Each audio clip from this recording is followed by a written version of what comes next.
राधे श्याम। तो हमने वृंदावन महिमामृत के का जो हम अध्ययन कर रहे हैं उसमें प्रथम शतक के 75 श्लोक हम देख चुके हैं, मतलब 75 श्लोक आज वी ऑलरेडी डिड। और अब हम 76 श्लोक से स्टार्ट करेंगे। देखते हैं जितना वृंदावन धाम की कृपा होगी, वृंदावन रज की कृपा होगी, रज रानी की कृपा होना बहुत जरूरी है। चाहे हम वृंदावन के बारे में सोच रहे हों, चाहे वृंदावन में पहुंच के हमें सेवा करनी हो, तो इसमें व्रजमंडल की कृपा होना बहुत जरूरी है, और विशेषकर व्रजमंडल की रज रानी की कृपा होना बहुत जरूरी है।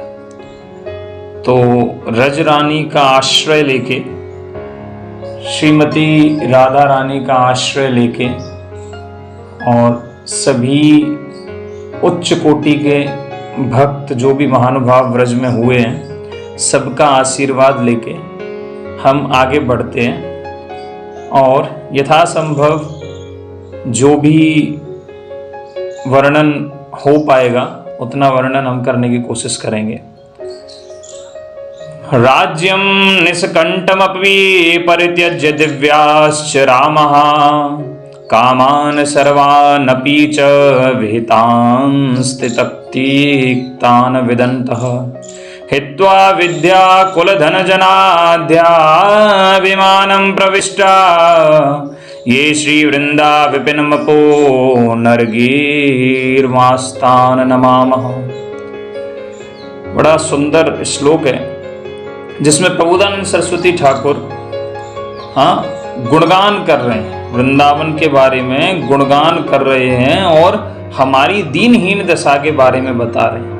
क्या कह रहे हैं कि अगर हमारे पास राज्यम निष्कंटकमपि परित्यज्य दिव्याश्च रामः, अगर हमें हमारे पास पहले से अगर कोई निष्कंटक राज्य है, मतलब हम कहीं के अच्छे प्रदेश के राजा हैं, और हमारे पास दिव्याश्च राम, मतलब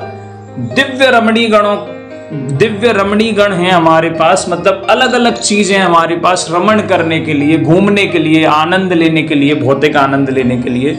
उसका क्या कह रहे हैं? परित्यज्य, उन सभी को त्याग कर, निष्कंटक राज्य को एवं दिव्य रमणीगणों को भी त्याग कर, कामान सर्वानपि च विहितांस्तिक्तान् विदन्तः, हर प्रकार की विहित वासनाओं को दुखमयी जानकर तथा विद्या कुल धन परिवार हित्वा विद्या कुल धन जनाध्याभिमानं प्रविष्टा, धन परिवार आदि का अभिमान भी त्याग कर जो श्री वृंदावन में प्रवेश करके वहां से बाहर नहीं जाते, उनको हम नमस्कार करते हैं। हित्वा विद्या कुल धन जनाध्याभिमानं प्रविष्टा ये श्री वृंदा विपिन पुनर् निर्गमास्तान नमामः।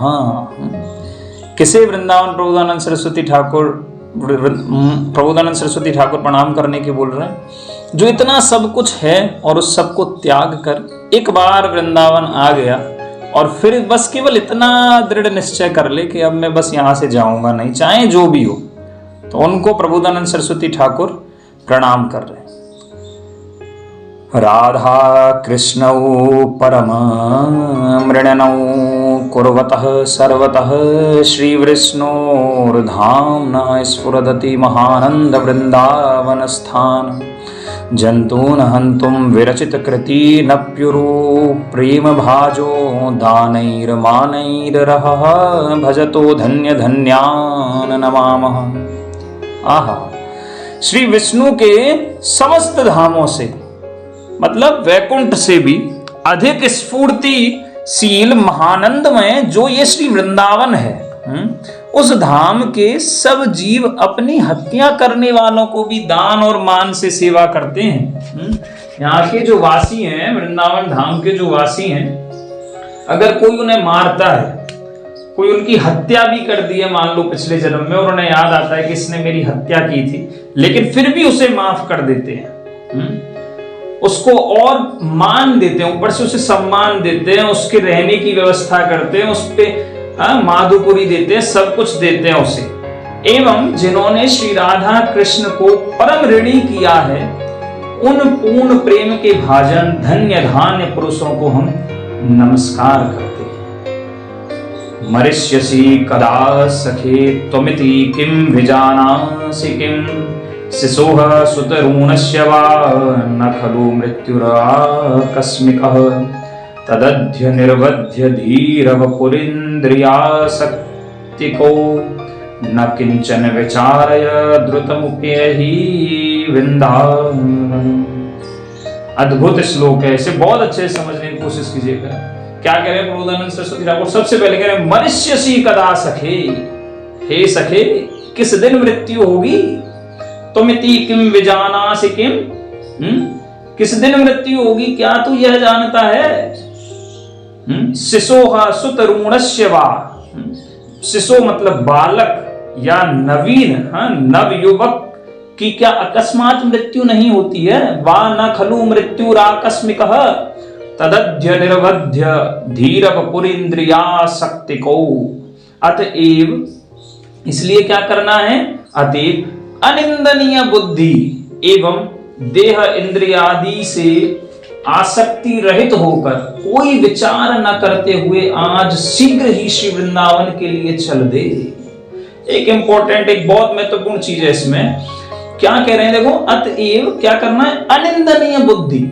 एक तो सबसे पहले हमारी बुद्धि दूसरों की निंदा करती है, ठीक है, वो तो एकदम डिग्रेड इंटेलिजेंस हो गया कि उनकी तो कोई क्लास ही नहीं है। यहाँ पे प्रबोधानंद सरस्वती ठाकुर क्या कह रहे हैं? अगर आपके पास अच्छी बुद्धि भी है, मतलब आप किसी दूसरे की निंदा नहीं कर रहे हैं, तब भी ऐसी अच्छी बुद्धि को त्याग कर केवल उस बुद्धि में परम भगवान श्री श्री राधा कृष्ण विराजमान होने चाहिए और श्री वृंदावन धाम में वास करना चाहिए। डिग्रेडेड बुद्धि नहीं, निंदा करने वालों को तो क्लास में ही नहीं ला रहे हैं, अनिंदनीय बुद्धि वालों को भी क्या बोल रहे हैं कि वो अनिंदनीय बुद्धि भी नहीं चाहिए। क्या करना है? उसको भी और देह इंद्रिय आदि से आसक्ति रहित होकर, ये मत सोचो कि मेरे पास अच्छी बुद्धि है, मैं अच्छे काम करूंगा, मैं अभी पुण्य कर्म करूंगा, अभी ये करूंगा, अभी इसका भला करूंगा, अभी उसका भला करूंगा। ना ना ना ना ना, आज शीघ्र ही श्री वृंदावन के लिए चल दो। ये मैं नहीं कह रहा हूं, ये प्रबोधानंद सरस्वती ठाकुर कह रहे हैं। शुद्धा माध्यरतिम समस्त भगवद द्रत्युच्छ्रिति श्रीमती त्वं चेत कांक्षसी माधुरी भर धुरीणानंद संदोहनीम धर्म ज्ञान विरक्ति भक्ति पदवीं तत्साध्यमप्यस्पृशन् दुर्भेदं सहसा विभिद्य निगडं सन्यस्य वृंदावने। समस्त भगवत रति समूह से भी उन्नत, शुद्धा मध्य रति, समस्त भगवत रति समूह से भी उन्नत, श्री युक्त एवं माधुर्य रस श्रेष्ठ आनंद युक्त विशुद्ध मधुरा रति को यदि तू चाहता है, अगर आपको वो मधुर रति चाहिए जो आनंद से हमेशा युक्त है, जो माधुर्य रस से हमेशा युक्त है, तो धर्म ज्ञान वैराग्य एवं भक्ति रूप साधन तथा उसके साध्य को स्पर्श न करके इन सबको छोड़ देना है। धर्म मतलब धार्मिक कार्य करने हैं, ये करना है, ये अनुष्ठान, वो अनुष्ठान, ये सारी चीजों को साइड पे रखना है। वैराग्य, किसका वैराग्य? किसका ज्ञान? किसका ज्ञान? हम शरीर नहीं आत्मा है, अब ये सीख लिया तो अब आगे बढ़ो, खाली इतना सीखने से कुछ नहीं होगा। ज्ञान वैराग्य एवं भक्ति रूप साधन, इन सब को त्याग कर उसके साध्य को स्पर्श न करके, इनका अगर आपको कुछ फल भी मिल रहा है, जैसे आप शुद्ध भक्ति के मार्ग पे चल रहे हैं, तो आपको बहुत सारी चीजें बीच में आती हैं, ये फल मिलेगा, पुण्य कर्मों का फल मिलेगा, अच्छा पैसा मिलेगा, अच्छी लड़की मिलेगी, लड़की को लड़का, लड़के को लड़की मिलेगी। इन सब को साइड पे रख के क्या करना है? ये सब दुर्भेद पास हैं। क्या बोल रहे हैं? दुर्भेदम। कैसे हैं ये सब पास? दुर्भेद हैं। ऐसे तो प्रबोधानंद सरस्वती ठाकुर स्वीकार कर रहे हैं, इतने आसान नहीं है छोड़ना, लेकिन इन दुर्भेद पासों को बलपूर्वक तोड़कर श्री वृंदावन में निगड़म सन्यास्य वृंदावने, निरंतर वास करने का सन्यास व्रत ग्रहण कर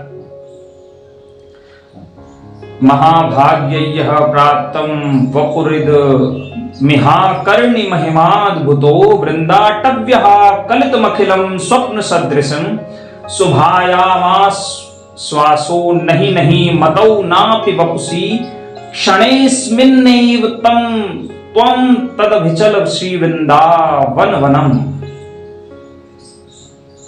महाभाग्य से यह देह पाया है। जब हमारा महाभाग्य उदय होता है तब हमें ये मनुष्य जीवन मिलता है। और बड़े ही महाभाग्य से, क्या कह रहे हैं प्रभुदानंद सरस्वती ठाकुर, तो देह पाया है महाभाग्य से, वो तो ठीक है, लेकिन हमको क्या मिल रहा है? महिमाद्भुतो वृंदाटव्य, और बड़े ही महाभाग्य से श्री वृंदावन धाम की अद्भुत महिमा भी सुनी है, सुनने को मिल रही है। समस्त संसार स्वप्न समान है, ये भी हमने अपने महाभाग्य से जान लिया है। बड़ी कृपा हुई है भगवान की कि हम जान पाए हैं कि ये जो संसार है वो स्वप्न के समान है। जैसे हम सो रहे हैं, ठीक है, सोने में बढ़िया सपना चल रहा है, अब ऐसा नहीं है कि स्वप्न झूठा है। स्वप्न झूठा नहीं है, जब तक आप सोए हुए हैं तब तक तो वही आपका सच है, तब तक तो आप वहीं पे प्रेजेंट हो। ऐसा नहीं है कि बिल्कुल मिथ्या है। तो जगत मिथ्या नहीं है, जगत टेम्परेरी है, अशाश्वत है, थोड़ी देर के लिए। सपना जैसे ही आप जगोगे टूट जाएगा, बस। तो ये बात भी हमने जान ली है भगवान की कृपा से। शुभ बुद्धि का आश्वास नहीं किया जाता। आज सुबुद्धि है, पता नहीं आज हमारी अच्छी बुद्धि है, हम अच्छी भक्ति कर पा रहे हैं, कल ना रहे तो। और शरीर का भी कोई विश्वास नहीं है, पता नहीं आज है कल नहीं रहा तो। अतः क्षणे अस्मिन् एव त्वं तद विचल वृंदावन वनम। अतः इसी क्षण ही तू श्री वृंदावन के लिए प्रस्थान कर। अद्भुत। आप सबको ये ग्रंथ पढ़ना चाहिए, और इस ग्रंथ के श्लोकों का अनुवाद थोड़ा संस्कृत में श्लोक है, उतना डिस्क्रिप्टिव नहीं है, इतना आसान नहीं है समझना, लेकिन आप आचार्यों की कृपा से किसी शुद्ध भक्त के मार्गदर्शन में वृंदावन महिमा अमृत के बारे में सुनिए। वृंदावन की महिमा आप जितना सुनेंगे आपको वृंदावन से उतना लगाव होगा। आगे के श्लोक हम अगले सत्र में देखेंगे। राधे श्याम।